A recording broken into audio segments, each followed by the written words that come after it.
Ce retour à la Terre, il commence en ville, où en 2050, les 3/4 des hommes vivront. Avec ses milliards de bouches à nourrir, l'agriculture va devoir se rapprocher de la population. La ferme du futur est en ville. Des architectes comme Jacques Ferrier ou Wardle et Boscouti se sont emparés de ce rêve et imaginent des villes vertes où la nature a repris toute sa place. Mais au-delà de ces visions, pour produire notre nourriture, nous allons devoir optimiser les surfaces cultivables et semer partout dans nos villes. Le Midwest des États-Unis n'est pas le seul grenier à blé du monde. Les toits des immeubles, les terrasses, les jardins publics, les cours de récréation, les lopins de terre derrière les églises. Tous ces espaces sont de potentiels potagers. Même à toute petite échelle, l'impact peut être énorme. Une fois qu'on en a pris conscience, on peut produire à manger absolument partout. À chacun son projet pour occuper l'espace urbain, décliner la ferme urbaine de demain et suivre la grande tendance locavore. Produire local pour consommer local, reprendre le contrôle sur les légumes que l'on mange et comment on les fait pousser. Un phénomène à l'œuvre dans toutes les grandes villes occidentales. Quand on s'intéresse au phénomène des fermes urbaines de plus près, on constate qu'elles naissent souvent d'une initiative citoyenne. On voit d'un côté des petits potagers communautaires qui jouent surtout un rôle social à l'échelle du quartier. Et de l'autre, on voit aussi émerger des solutions plus sophistiquées, plus high-tech, comme les systèmes de serre sur les toits. En comparant juste ces deux exemples, on se rend compte que ce sont des modèles très différents. Mais pour que les fermes urbaines répondent à nos besoins, l'extérieur ne suffira pas. Il nous faut gagner encore plus d'espace. Imaginer que nos légumes poussent demain en intérieur sans jamais voir le soleil, est-ce encore de la science-fiction?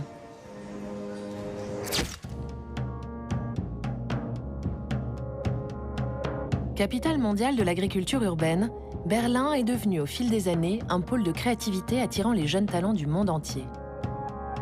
C'est là que les fondateurs de la start-up InFarm ont décidé de planter leurs graines pour changer le monde. Nous nous considérons comme les nouveaux fermiers et la ville est notre ferme.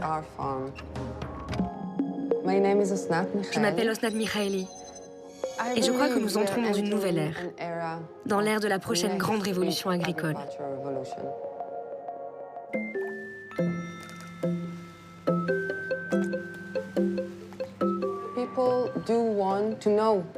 Aujourd'hui, on veut savoir d'où viennent nos aliments, qui les a produits, comment ils ont poussé, ce qu'ils contiennent. Je pense que les gens veulent établir un contact personnel avec les fournisseurs et les producteurs. Notre mission, c'est de rendre les villes autosuffisantes sur le plan alimentaire.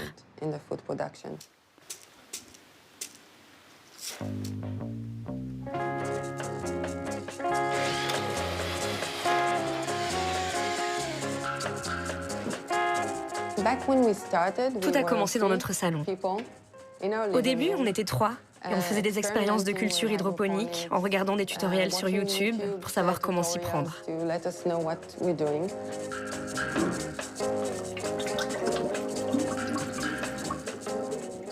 Au départ, c'était juste pour nous. On ne se disait pas que ça pourrait changer le monde. Enfin, pas encore. Mais ça a marché et tout à coup, on s'est retrouvés avec une jungle au milieu du salon.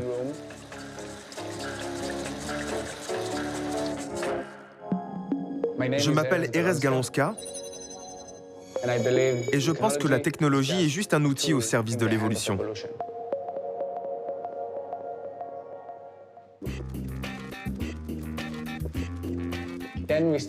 On a commencé par essayer de comprendre par quel miracle poussaient les plantes. On a eu l'idée de monter notre boîte et de partager cette magie avec tout le monde. Notre force, à l'époque, c'était de venir d'un autre milieu. Ce qui nous a permis de sortir des sentiers battus et de proposer des solutions que les gens du secteur n'avaient même pas envisagées.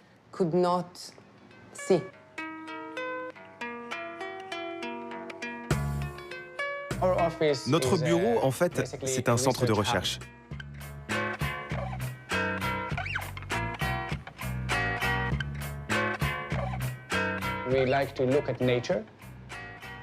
Nous, on aime se plonger dans la nature pour aller chercher dans ce monde gigantesque les conditions optimales dont chaque plante a besoin. Et ensuite, on essaye de le programmer.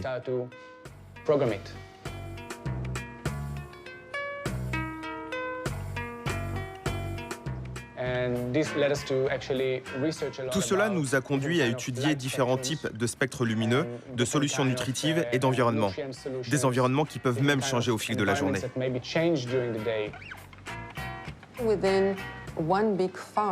Au sein d'une seule grande ferme, on peut créer toutes sortes de microclimats et cultiver des milliers d'espèces de plantes différentes.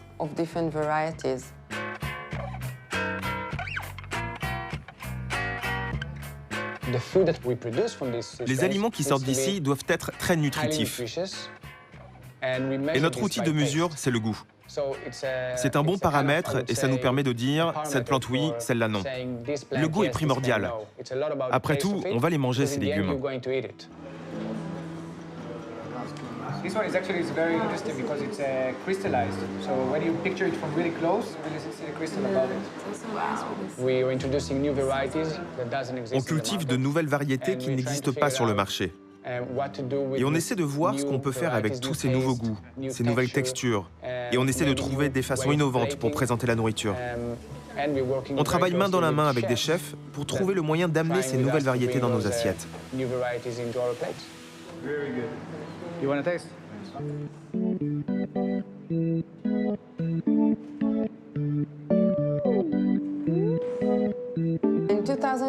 En 2015, on a eu une idée folle. On s'est dit, puisqu'on cultive en ville, pourquoi ne pas le faire directement dans les supermarchés, là où les gens font leurs courses?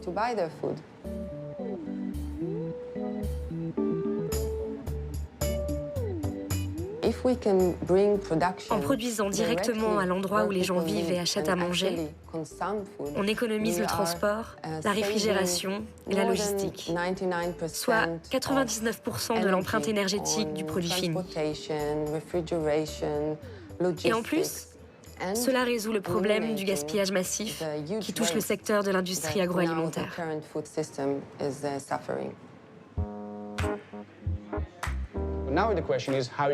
Reste à savoir comment transposer ce modèle à grande échelle. Comment installer ça dans les supermarchés, les hôtels, les restaurants, les bureaux, partout, et éventuellement même chez vous. D'où notre idée de lancer un réseau de fermes urbaines. Toutes nos fermes sont gérées via une plateforme centrale qui optimise leur fonctionnement en temps réel, coordonne la production et anticipe la demande du marché. Au final, on fait bien de l'agriculture à grande échelle. C'est juste qu'elle est complètement décentralisée. Si on offre davantage d'outils aux agriculteurs de demain, ils seront réceptifs, car tout le monde a envie de faire pousser des choses. C'est inscrit dans notre ADN. En 2050, au cœur de nos villes devenues fermes, les notions de citadins et de fermiers se confondent. Aidés d'outils ultra connectés avec nos smartphones pour bêche, nous cultiverons nous-mêmes, chez nous, toute l'année, des légumes frais et sains pour rassasier notre petite famille. Mais ces micro-fermes domestiques peuvent-elles répondre à l'ensemble des besoins alimentaires des habitants d'une ville? Avec une population de 5 millions d'habitants entassés sur 715 km², l'île-État de Singapour ne dispose pratiquement pas d'espace pour l'agriculture. 92% de sa nourriture est importée. À Singapour, c'est vers le haut qu'on se développe. Pour tendre vers l'autosuffisance, depuis quelques années, l'île est devenue une véritable pépinière de fermes urbaines verticales à grande échelle. Cette aventure attire des gens de tous les horizons, y compris les géants de l'électronique, à l'image de Panasonic.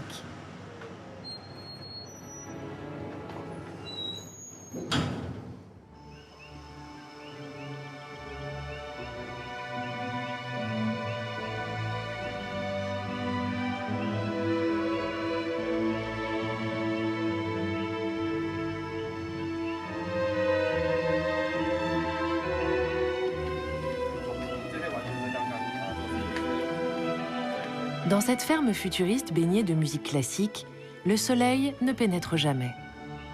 Tout ici est contrôlé de manière extrêmement précise. Des capteurs mesurent en temps réel la luminosité, le taux d'humidité et la qualité de l'air. Un véritable laboratoire aseptisé où tous les paramètres de croissance des plantes sont parfaits. En fait, ici, nos plantes ne sont pas du tout tributaires des conditions météorologiques. Elles ont juste à consacrer toute leur énergie à pousser correctement. Je m'appelle Alfred Tam, j'ai 40 ans et je pense que les fermes d'intérieur sont le futur de l'agriculture.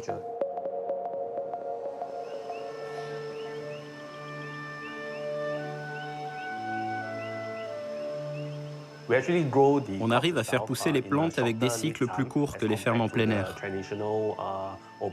Les fermes traditionnelles ne bénéficient du soleil que pendant 7 ou 8 heures d'affilée. Grâce au LED, on peut contrôler la durée d'ensoleillement, ce qui nous permet de garder la main sur les cultures en réduisant les délais des cycles de croissance.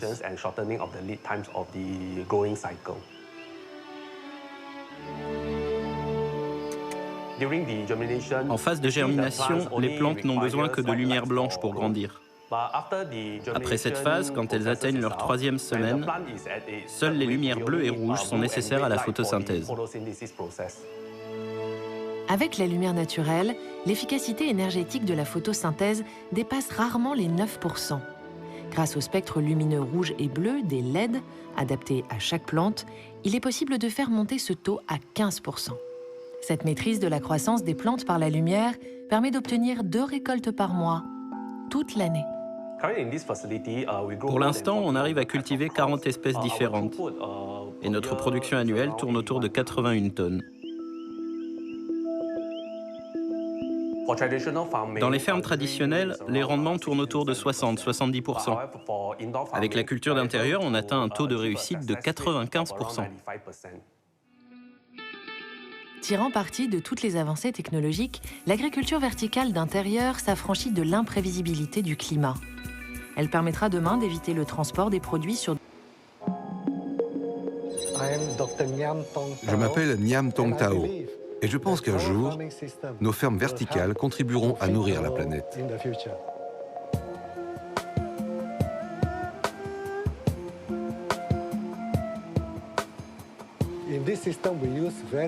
Notre système consomme très peu d'énergie et très peu d'eau.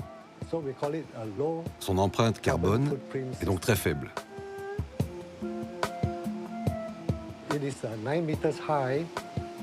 Le système mesure 9 mètres de haut et comporte 16 niveaux de jardinières. On est capable de faire pousser 10 fois plus de légumes au mètre carré que dans un champ traditionnel.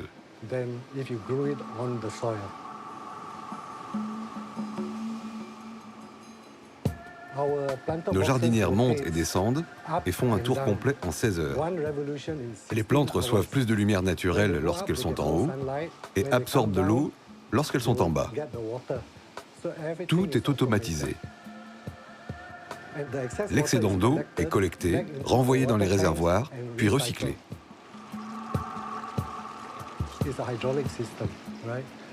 Tout le système hydraulique fonctionne à l'aide d'une simple pompe qui consomme seulement 60 watts d'électricité. L'énergie utilisée pour produire 1 kg de légumes ne coûte que 3 centimes d'euros.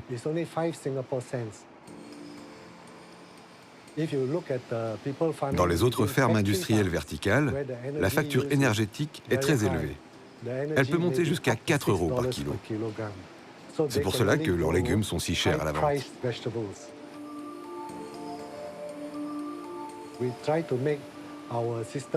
Notre objectif était de produire autant de légumes possible à un prix abordable pour les Singapouriens. Et nous y sommes parvenus.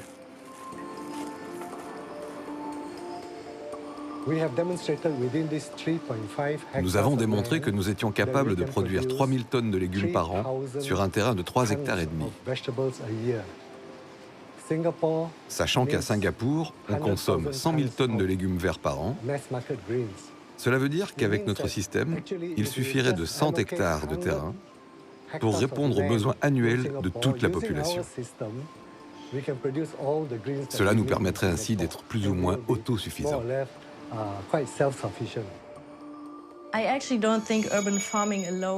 En fait, je ne pense pas vraiment que demain, les fermes verticales suffiront à nourrir l'ensemble de la population urbaine. Il y a bien trop de restrictions en ville pour déployer le procédé à grande échelle et pour obtenir des rendements élevés.